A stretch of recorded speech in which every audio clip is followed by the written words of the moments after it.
For dinner tonight, I thought I would make a pasta with sausages, peppers, and onions. And these are all of the ingredients that I will use. So it's pretty simple to make and it should have a lot of flavor. In my first step, I'm gonna dice up my peppers and my onions. I first cut them into pieces before using my nifty little gadget that I have here for slicing and dicing. I chose to go with dicing, but you can slice it up into smaller pieces or dice it, whichever you prefer. I have this little machine that works really great. And I'm gonna spare you from watching me do this to each piece, and I will do that and show you the dicing results when I'm done. I just love that nifty little gadget that I have. It took less than a minute to get my peppers and onions perfectly diced and ready to be sauteed up with the sausage. In my next step here, I'm going to begin by adding some extra virgin olive oil to my pan. And then I'm going to just let that heat up for just a few seconds before I add my meat and my peppers and onions. Now that my meat is in here, I'm going to try to break this up a bit, because we don't want it to cook on one side. We want the meat to cook evenly through. So I will continue to do this until my meat is all broken up. Now that my meat is nicely browned, I'm going to go ahead and push it to the side so that I can saute my peppers and my onions.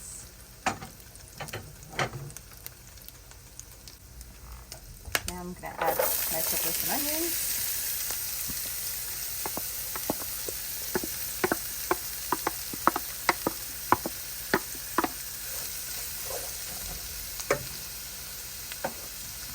And perhaps maybe also a big scoop of minced garlic.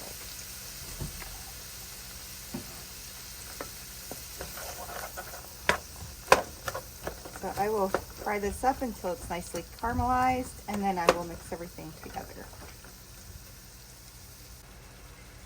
Now that my peppers and onions are ready, I'm going to just go ahead and mix everything together. And that looks so good.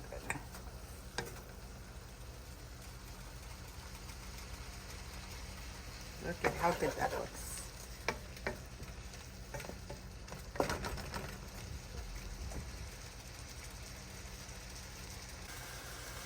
Now that everything's mixed together, it's time to add in a 29-ounce can of sauce.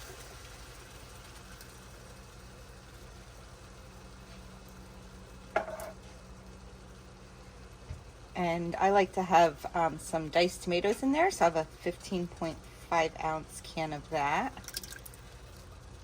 because that'll give it a little bit of extra texture. And I'm going to add in my oregano.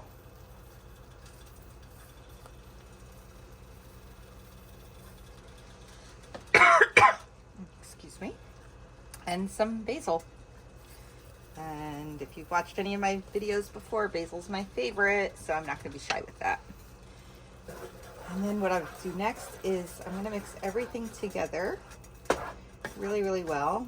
And once it's all mixed together, I'm going to cover it, reduce the heat, and let it simmer while I heat up some water in another pot and cook up my pasta.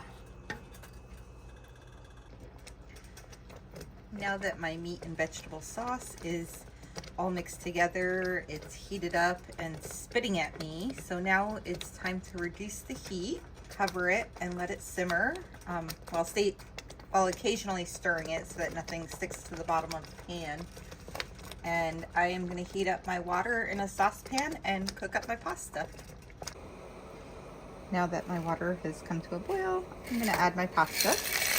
And I decided to go with bow ties. I don't get them too often, so I thought that would be fun. And I'm going to go ahead and reduce the heat, and I'm going to cook this up for 11 minutes because that's what the box says to get it to al dente, and al dente is what I like. And I made enough meat sauce for a whole box of pasta, but because I'm just cooking for one and I really like my pasta al dente, I'm only cooking enough pasta for my dinner tonight. And then when I have my leftovers tomorrow, I will cook fresh pasta to go with my meat sauce. Now that my pasta has roughly 5 minutes to go, I'm gonna stir in some heavy whipping cream because I'd like to have my pasta sauce a little creamier tonight. And so I'm gonna turn up the heat and I'm just gonna mix that in. And in hindsight, I realized I should have gotten some Parmesan cheese, because Parmesan cheese mixed in with this would have been really, really good, but that's okay. I didn't get any, so I will just work with what I have.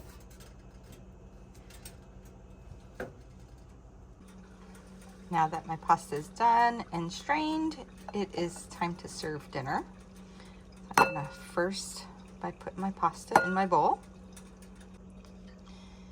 And then I am gonna top it off with this meat and vegetable sauce that I have been smelling all this time. It smells so good. Maybe just a little bit more. That looks amazing. Have a great night, everyone.